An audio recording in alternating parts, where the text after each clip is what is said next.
Baik, Assalamualaikum warahmatullahi wabarakatuh. Selamat pagi, selamat siang, selamat sore, selamat malam untuk kita semua. Terlebih lagi untuk Aslep kita, Kak Eva Damayanti Situmorang.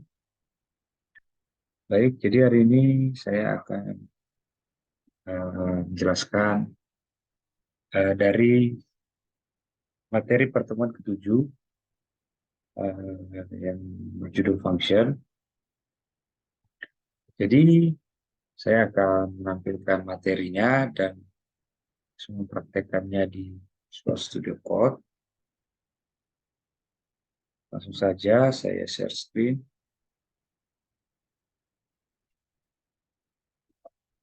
Oke, baik. Jadi di pertemuan 7 ini yang di function kita eh, akan mempelajari yang pertama ada declaring function. Jadi fungsi fungsi dari declaring function itu yaitu fungsinya itu merupakan bagian penting dalam bahasa pemrograman declaring function ini. Tanpa sadar sebenarnya kita sudah menggunakan sebuah fungsi pada contoh kode yang ada sebelumnya, seperti log pada console.log merupakan sebuah function yang berguna untuk menampilkan data pada konsol. Tapi sebenarnya apa itu function? Bagaimana ia bisa bekerja? Oke, mirip dengan fungsi pada matematika, fungsi dalam pemrograman juga digunakan untuk menghasilkan output berdasarkan input tertentu. Seperti contoh di sini, input, function menjadi output. Namun fungsi juga bisa digunakan sebagai blok, kode, atau prosedur yang dapat digunakan secara berulang.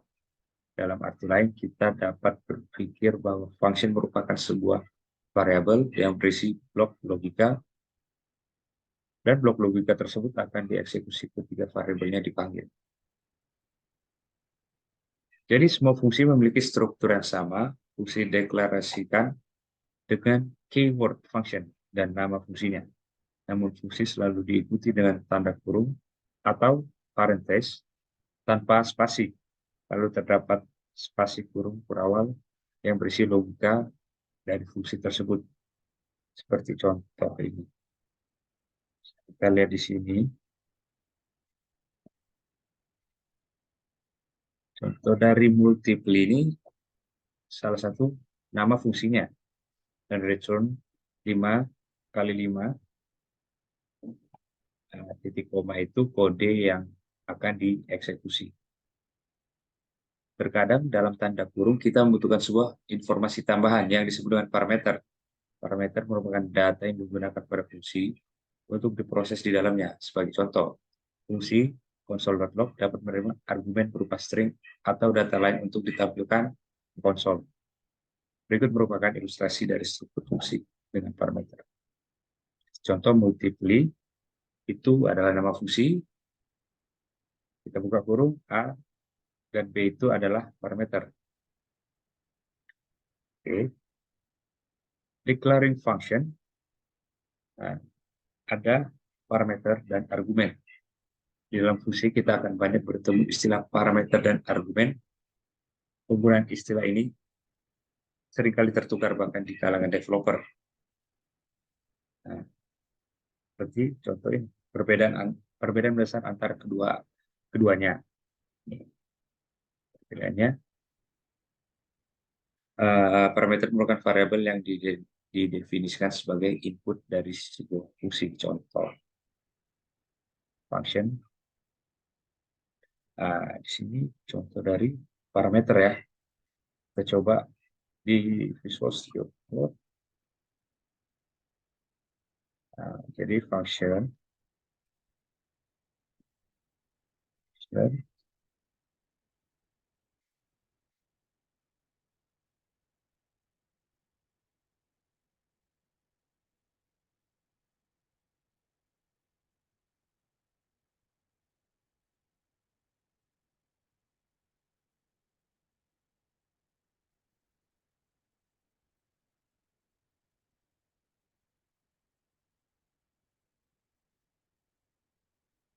buka kurung kurawal,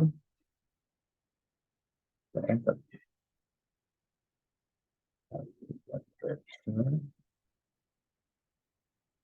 Kita buat A,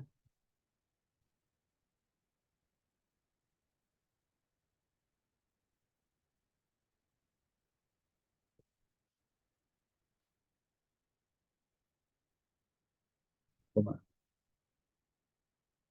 Nah, jadi ini contoh dari parameter ya. Kalau parameter itu seperti ini. Nah, lalu kalau kita ingin menggunakan argumen, kita cukup buat seperti ini.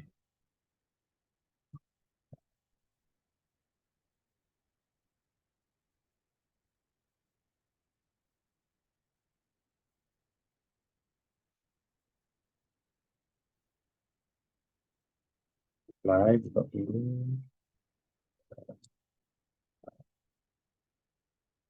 lalu kita tutup dengan titik koma. Nah, seperti ini contohnya.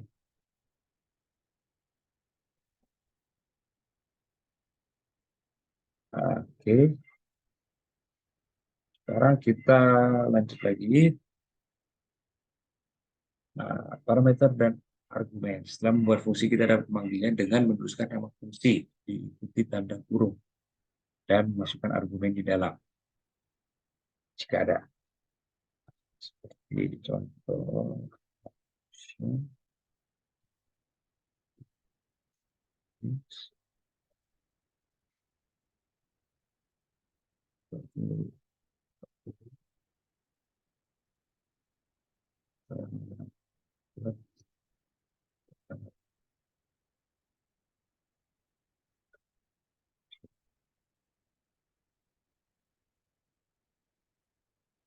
Kita buat dengan konsol dulu.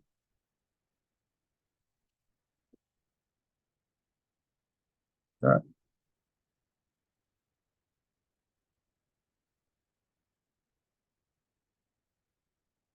contoh tutup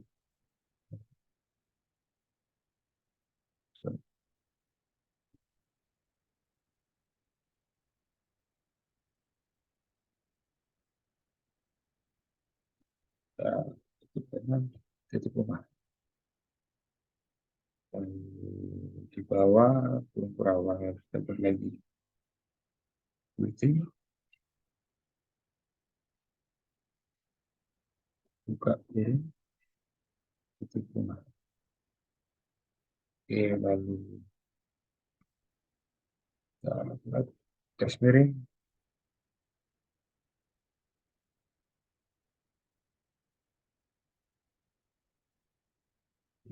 contoh dari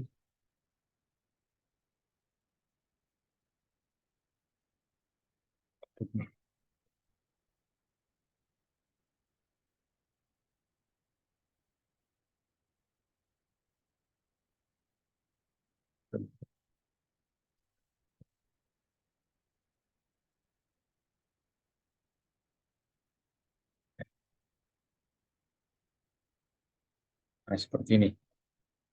Ini cuma contoh ya, saya komen aja. Seperti ini hasil outputnya. Ini good warning, keluar ya setelah kita run. Lalu declare function, parameter dan argumen itu untuk menambahkan parameter pada fungsi, tambahkan variabel di dalam tanda kurung fungsi. Namun variabel tersebut tidak memerlukan keyword var, let, ataupun false. Kita juga bisa menambahkan lebih dari satu parameter dengan memberikan tanda koma antar variabel parameternya. Contohnya, fungsi kritik akan kita tambahkan parameter name dan language seperti ini. Nah, kita menggunakan name, language, lalu kita buat English. Nah, sini juga bisa kita buat French, langsung jadi bonjour. Selamat pagi. Lalu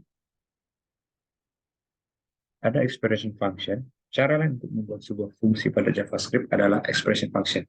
Ingat kembali bahwa expression adalah kode atau instruksi yang mengembalikan nilai, sehingga expression function bisa disimpan dalam sebuah variabel. Nah, lalu kita masuk ke function parameter.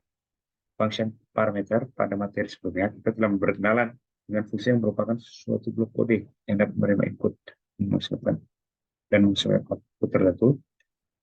Input ke dalam sebuah fungsi dikirimkan melalui parameter. Parameter dari fungsi dapat berubah tipe data apapun, mulai dari string, number, objek, bahkan fungsi lain.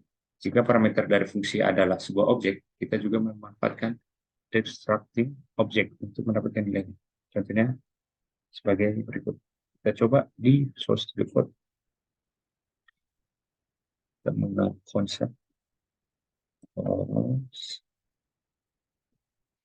user sama dengan buka kurung awal, enter. Kita buat ID-nya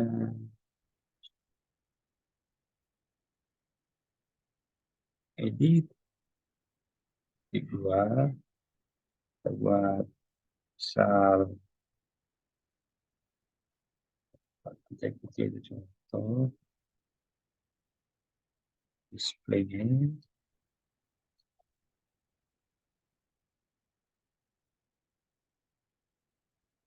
sorry,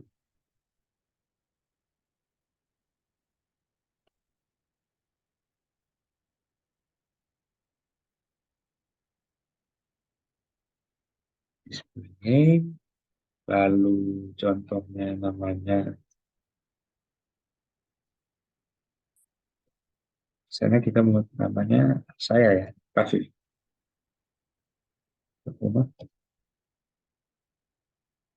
Lalu full name-nya kita buat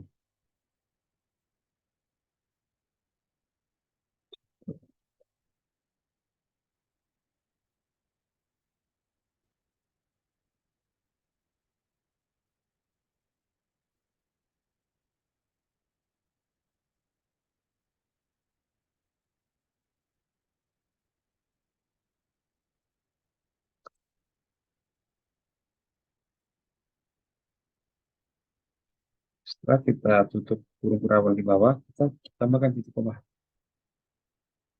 Oke, lalu kita buat functionnya,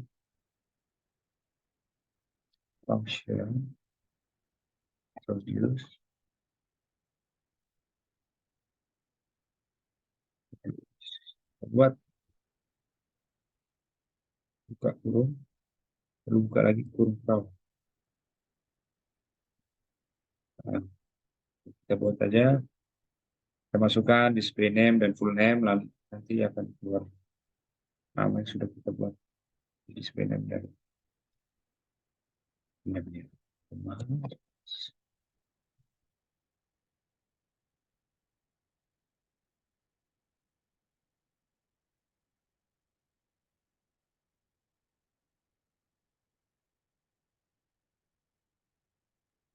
Kita bisa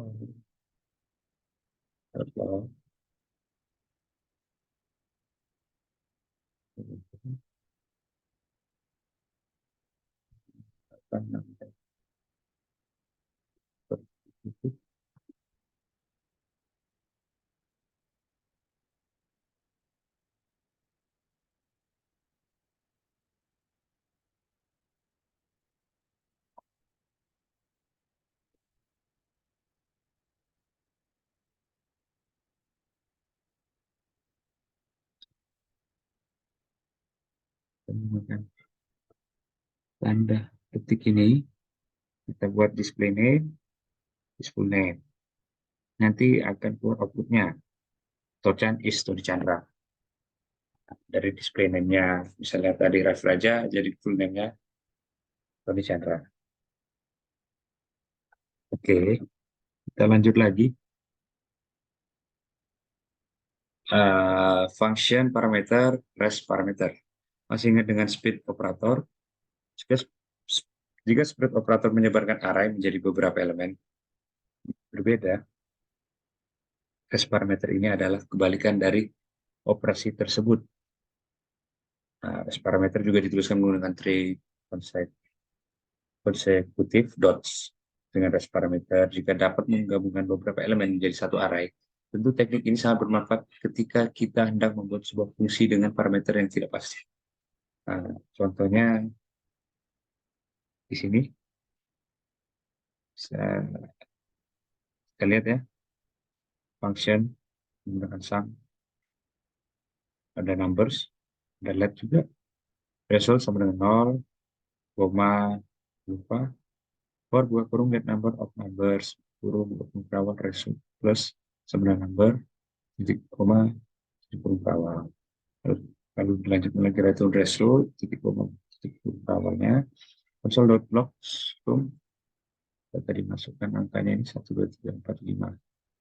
Nah, jadi keluarlah outputnya 15. Gitu. Kenapa 15? Karena kita mencari jumlah dari angka berikut ini. Oke.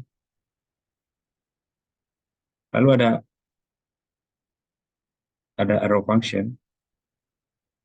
ES6 memperkenalkan fungsi baru yang dinamakan arrow function expression atau lebih dikenal sebagai arrow function. Arrow function mirip seperti regular function secara perilaku, tetapi berbeda dalam penulisannya sesuai nama fungsi. Didefinisikan menggunakan tanda panah atau flat arrow.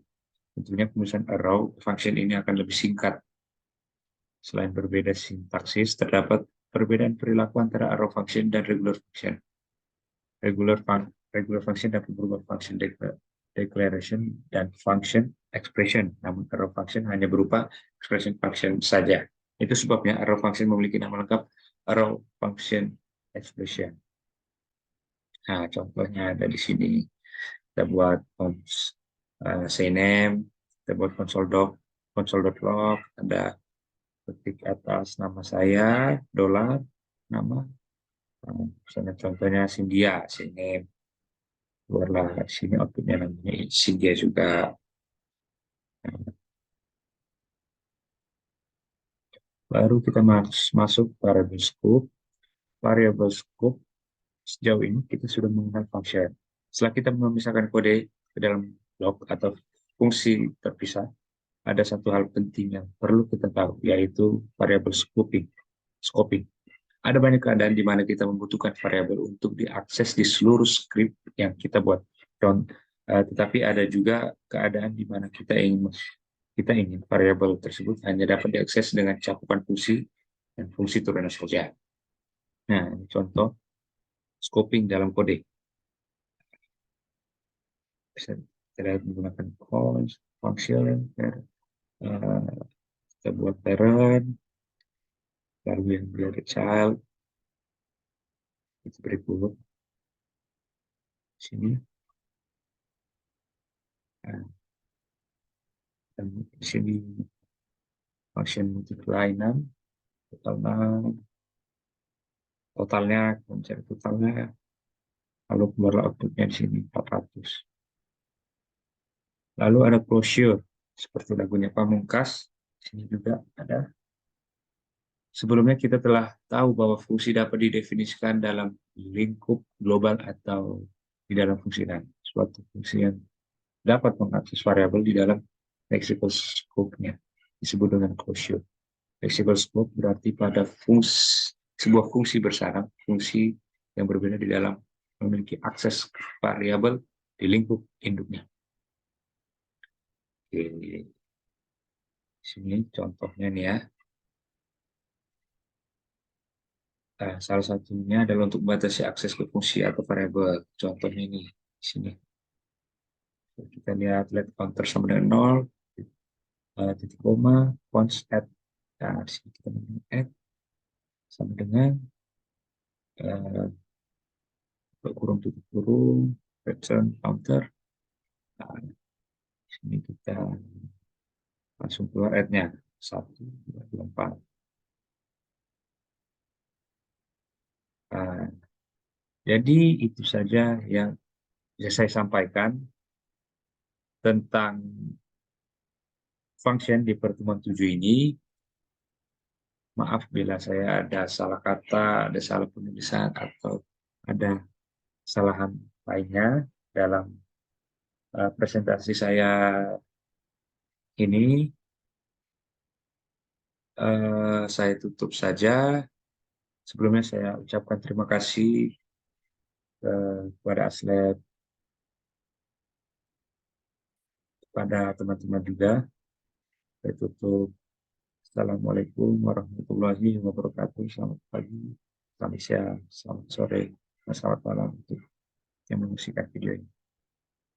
Terima kasih.